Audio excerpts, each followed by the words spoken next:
What's up, everybody? So we're back again. Grand Hotel, Season 1, Episode 9, Groom Service. I enjoyed this episode. This was a great episode. A lot of drama. Heavy drama. More secrets are coming out. More lies are being told. Allies are being made. New enemies. It's just insane. It's like every episode, a new secret pops up. A new lie is told. It's crazy. I've been enjoying Grand Hotel all season long, all summer long. I'm really hoping that they get picked up for a season 2.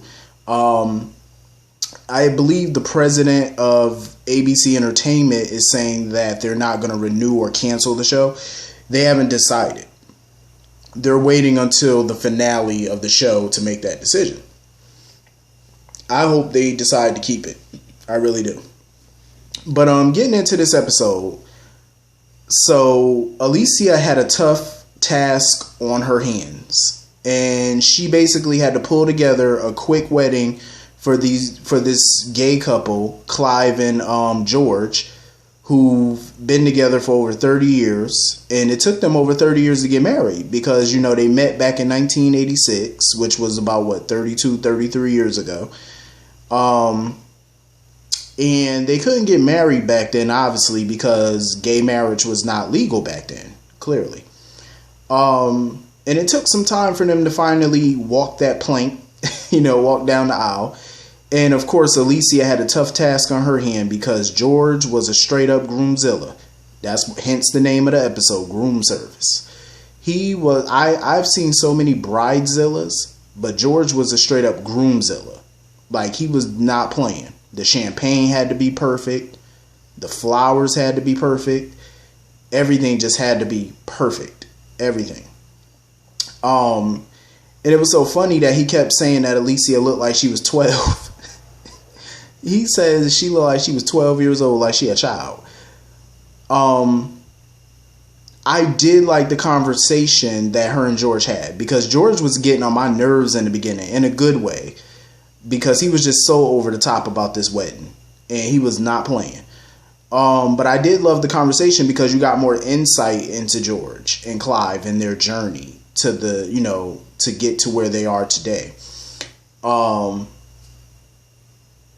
Alicia basically, wanted some advice because, her and Danny are some horny toads. Like, she kept calling for room service and they, just as an excuse so her and Danny could keep having sex, like just nonstop, like jackrabbits. And Danny, of course, wants to keep their relationship on the hush, obviously, because he doesn't want to blow his cover. So she wanted advice from George about what made him and Clive finally decide to come out, finally decide to go public with their relationship. And basically, after his mom died and stuff, which was so tough for him, I guess that was his breaking point. And he was like, you know what, we got to go public. Like, ain't no sense in keep wasting time because time is precious and it ain't forever, which is true. I understood why Danny wanted to keep it private because obviously he knew once they went public, her father was going to want to get to know him. He was going to be watching him like a hawk. And he needed to keep his cover. But the wedding came off beautiful. Alicia pulled together a great looking wedding. And after hearing Clive give his toast and his speech at the reception, that made Danny realize that he owed it to Alicia to go public, and not keep her in the dark. Not keep their relationship in the dark and stuff. So he decided he didn't care no more and they were going to take their relationship public. And that's what they did. And she even invited him to breakfast with her family. And Santiago seemed genuinely happy. He wanted to get to know him and stuff like that. He seemed happy about it. Jason was like, you might end up blowing your cover if they try to get to know you or whatever. But keep your friends close and your enemies closer. This can actually work in his favor by having them, be so close to them. You know what I'm saying? Because you never know what he might overhear, what he may stumble across, because now he has access to their penthouse, not just as a waiter, but as kind of a part of the family, seeing as how he's dating Alicia now. So he has an in, He's more in now than ever before. So he has an excuse to be there and be around them more than just being an employee. So it's smart. But he has one hiccup that he has to figure out how to get over. His girlfriend from back home, Heather, showed up to the hotel to check in. I said, damn.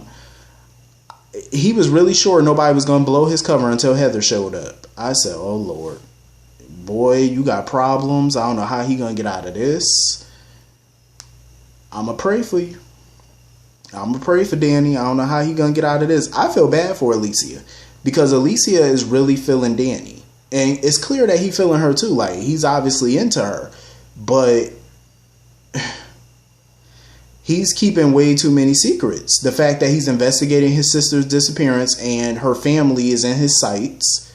2, he got a girlfriend he never told her about that she's going to find out next week about.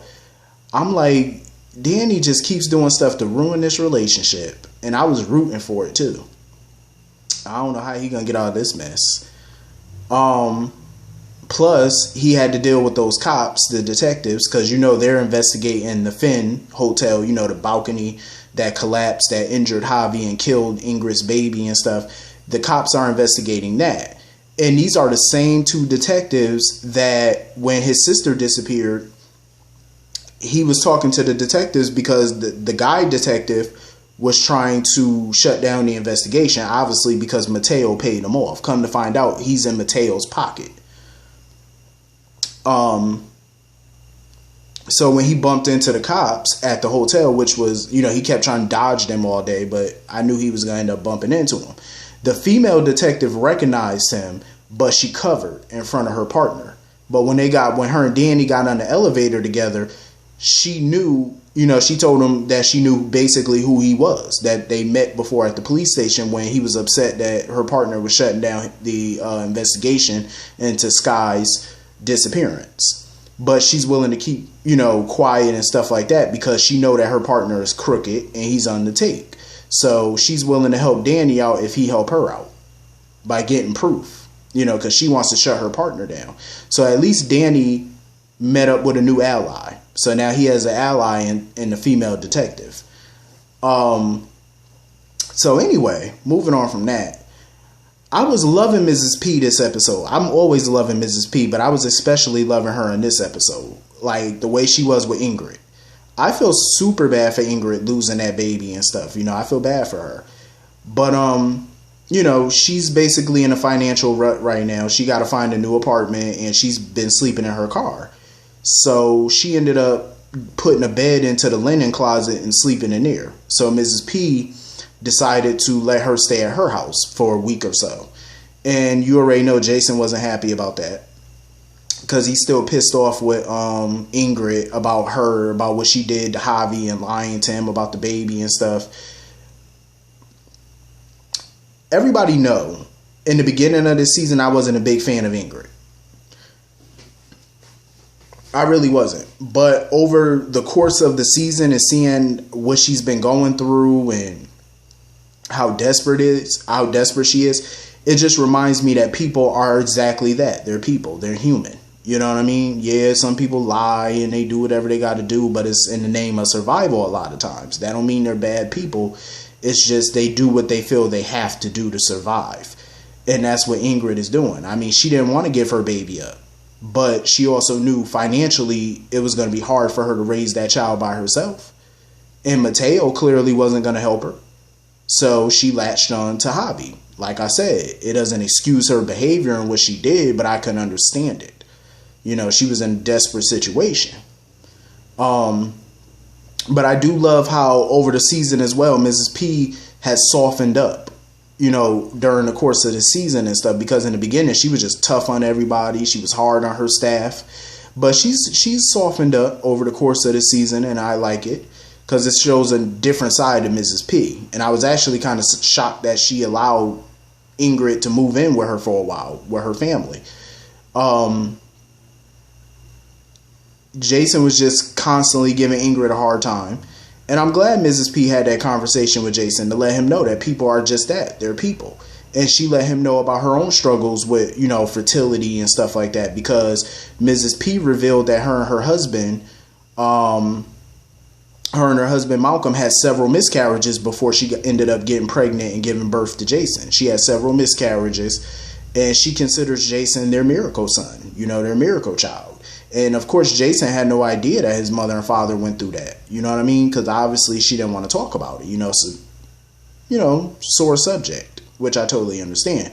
But she wanted Jason to understand human nature and why people sometimes lie and do what they got to do. So I'm glad that Jason and Ingrid made up and stuff like that. That was cool. I will give Ingrid an A for effort because that casserole she made, that casserole was it ain't it. That's not it. I wouldn't even have. Listen, this is what made me love Mrs. P anymore. It made me love her more than I already do. She decided to take a chance.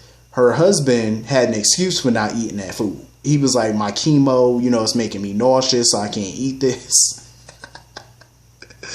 Malcolm was like, no, I'm not going to touch this. Jason was like, no, I got to go get the meds. I can't eat this. Like, Mrs. P was the only brave one at the table to eat that. And I respect it because Ingrid, even though that food looked nasty and tastes nasty, she went through a lot of trouble to make that meal, And she told me she put orange soda in there because the recipe called for orange juice.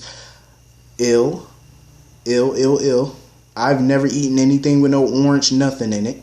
That's just nasty. But I respect it though, Like she was trying to, do whatever she could to show her gratitude for them letting her stay with them for a while. But I agree with Jason and them. Like, stop cooking. Like, seriously, just leave the cooking to Mrs. P. Let her throw down in the kitchen. You stay out the kitchen. I'm just saying, like, no, because that food, that casserole was not it. Like, seriously. I did like the scene with Javi, his first therapy session. And they were talking about his mother and, when they were kids, she would take these last minute business trips. So the therapist was under the impression that his mother maybe was an addict. But of course, Javi was denying it, saying that no, there's no way their mom could have been an addict. And when he talked to Alicia about it and stuff, Alicia didn't believe that their mother could have been an addict either. But I'm like, how would y'all know if she was an addict? Even Gigi told Alicia during like the first or second episode of the season, her and Javi really don't know their mother like they think they did. I'm like, exactly. They were kids. Of course, their view of their mother was different. She was a saint. She was a hero in their eyes because they were children. They didn't, of course, their mother and their father kept certain things from them. So they didn't know everything that happened. They didn't know everything about their mother. They don't even know everything about their father. I'm just saying, like, their view of their parents is so misconstrued. Like, you would be surprised. Like, their mother had her fair share of secrets too. Obviously that she kept from her kids because they were just that, kids. So of course she wasn't going to tell them. And Santiago's not going to tell them because he doesn't want, their view of their mother to change. They see their mother as a saint, as all these beautiful things, and he doesn't want that to change in their eyes. So I don't blame them, why they keep certain things from them, because it's just too much. They don't want their opinion of their mother to change, you know what I mean? But I do believe that their mother Beatrice definitely has some secrets. I mean, look at their dad. He's crawling with secrets. Yoli and Carolina. They came up in there packing up 2 of them plates with all type of croissants and muffins, and I was like, damn, hungry much? Like, they was just getting all the food. Even Gigi was looking at them like, are y'all starving or something? Like, because of course they was bringing that food to their dad. I don't trust their father. I really don't. Obviously, he was just using them. Well, not really using them, but clearly he was lying to them a little bit to get to their mother. And of course, Carolina and Yoli had a girls' night with their mother to kind of feel her out and see when she'd be ready to see their dad. And she wasn't. She made it perfectly clear. If she saw Felix, she'd probably back over him with her car. She was not trying to talk to no Felix. So, of course, Felix tried to see Gigi or whatever, but Yoli stopped them from going to her office. So they lured her to the spa. And when she saw Felix, she said, She punched him dead in the face. I said, well, damn. That looked like it hurt too. The way he was doing like this, yeah, it hurt. She packed a hell of a punch.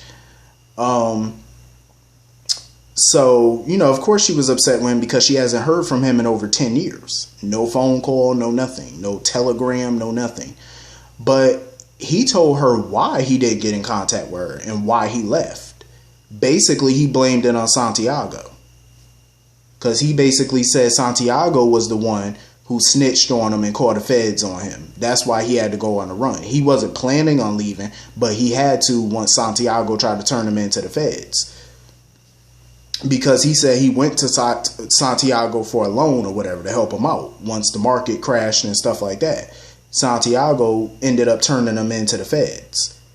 Of course, Gigi didn't believe him at first because, of course, why would she want to believe her scum ex-husband over her husband? But Felix told her the reason he did it was because he always had eyes for Gigi. So, of course, he did that to get Felix out the way so it'll make a clear path to get to her. That's what the ex-husband claiming. That's what Felix is claiming. I don't know if I believed him at first, but when Gigi confronted Santiago, she didn't really confront him. But when she brought up the fact that whoever called the FBI on Felix deserved a medal, Santiago had this weird look on his face and he was like, yeah, whoever did it deserved a medal. That to me was a dead giveaway. I was like, yeah, he called the feds. Santiago definitely did. And I think Gigi realized it in that moment too, that Felix was telling the truth. The way his response was and his facial expression was. Because to me, it kind of led off that, yeah, he called. I don't blame Gigi for being pissed with Santiago. Because they've been married for a few years now and he just keeps lying to her. Like, about the money and stuff. But I do love how when she confronted him about it, and he wanted to know who told her about him owing money to these dangerous people and stuff. I love how Gigi did not snitch on Mrs. P and give her up. Like, she kept that confidence and that confidential information. You know what I mean? Like, she didn't tell who the person was that told her. So I do love that she didn't throw her under the bus. And then Santiago sitting there lying to Gigi, talking about he had nothing to do. He don't know if Mateo had something to do with what happened to the Finn Hotel and the balcony falling and stuff, because he claimed, I would never hurt my son. But obviously you do know. And he's still lying to Gigi about stuff. Still lying. Him and Gigi, that marriage is not going to survive. I'm just saying, I don't see it. She probably going to divorce him and take him for half of that hotel, because that marriage is just not going to last at this point with all them lies. Gigi was not playing with him. She was like, it's 800 beds in this hotel. Pick one, because she was like, you ain't sleeping in mine. I was like, damn. She wasn't playing with him. So, of course, he made a payment to Mateo to give to his boss. He did that so he could follow Mateo to find out, because he wanted to speak to the boss directly, and Mateo told him no. Mateo was like, that's not how this works. You're not meeting my boss. So he followed Mateo to this little luxury car dealership or whatever. And come to find out that the boss is none other than Teresa, played by the fabulous, my favorite, Katie Seagal, who is the legend. Everybody should know who Katie Seagal is. She played Peggy Bundy on my favorite show, Married with Children. I love Married with Children. Peggy and Al Bundy were hilarious on that show. I love that show. And she also played on Sons of Anarchy. She also played the voice, I think, of Lena on Futurama. I love that cartoon. She's a legend. That's an icon right there. That's a legend. And I'm glad that they picked her to play the character of Teresa, the boss. I thought it was stupid of Santiago to go to Teresa. He should have listened to Mateo. Because Mateo told him, Teresa is nothing to play with. She's devious, she's vicious, she's ice cold. Like, you don't want to mess with her. So he went to her to back out of whatever little financial deal that they got or whatever, because he wanted out. He don't like the games that they play, and he was like, I'm not trying to deal with you people no more. I love how Teresa put him in his place, because Santiago was on his little high horse. He was really talking like he was better than her and he was above her. Like, like talking to her like her and her people are scum and they're lowlifes and thugs and stuff. She let him know, you are no different than we are. And she let Santiago know that real quick. He's no different than her. Because think about it. When the Finn Hotel was messing with his business, look at what Santiago did. His first instinct was to go to Mateo and ask for him and Teresa's help. Even though obviously he never met Teresa at that point, but he knew those people were dangerous. And look what happened. Look at what they did. They messed with the balcony to make it collapse. Like, you knew those people would do something dangerous. That's why you went to them. You just didn't, what happened to Javi and Ingrid, obviously he didn't know that part was going to happen because clearly that wasn't a part of the plan. But he acts like he's so different than them and he's above them. Like, you're a thug just like they're a thug. When somebody was messing with his business, his first instinct was to go to the dangerous people that he's paying off. That was his first instinct. So clearly you're no different than they are. Obviously. And I'm glad she put the smack down on him and let him know. And she even let him know that she got connections. Obviously she's powerful and she got friends in high places. Because she was letting him know she's cool with the commissioner of police who could easily shut down that investigation into what happened at the Finn Hotel. And he got real quiet when she said that. She was like, exactly, I thought so. He don't want to end that partnership because he know it would be stupid of him to do that. And he's sitting there talking about he'll get somebody else to finance his debt. How you going to get somebody else to finance your debt when no bank and no other business people in town would lend you any money? She was the only one willing to do it.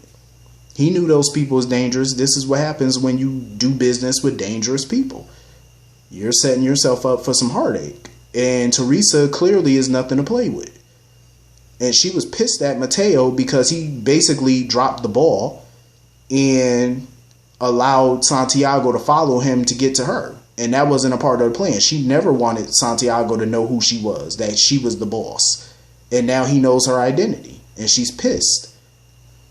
Because she's more so mad at Mateo for letting that happen. So, of course, she gonna take it out on Mateo, and that's exactly what she did. She got some big dude to beat Mateo down. He was beating him down, even pushed him down the stairs. I was like, oof. Mateo, man. That's what happens when you mess with dangerous people. That's that business. And, of course, Mateo sitting there talking about something, oh, he ain't got no regrets and stuff. Santiago was like, you mean to tell me you don't feel bad about what happened to Ingrid and the baby? He talking about, of course I do, and stuff like that. Okay, if you feel bad, then why you acting like you so tough and you ain't got no regrets? I wonder, though. I really wonder what Ingrid is going to do when she find out that Mateo and his people tampered with that balcony, which caused the miscarriage of her child. I wonder how she going to react to that. Because I think she's going to be pissed. And I wonder how Javi's going to react when him and Alicia and Gigi find out. Because I think Gigi already know the answer to it. I think she already know. Because she asked him flat out. And he want to sit there in Santiago talking about he don't know if Mateo has something to do with that. You know. You just don't want to confirm or deny at this point. So your best answer is I don't know. That's your best answer. Well, to Gigi, that's an admission of guilt right there. He know. So basically stuff was just hitting the fan on this episode. Like, it was just a lot of craziness. Hit the comment section. Let me know what y'all thought about today's episode. I will see y'all all later. Have a great night. Peace.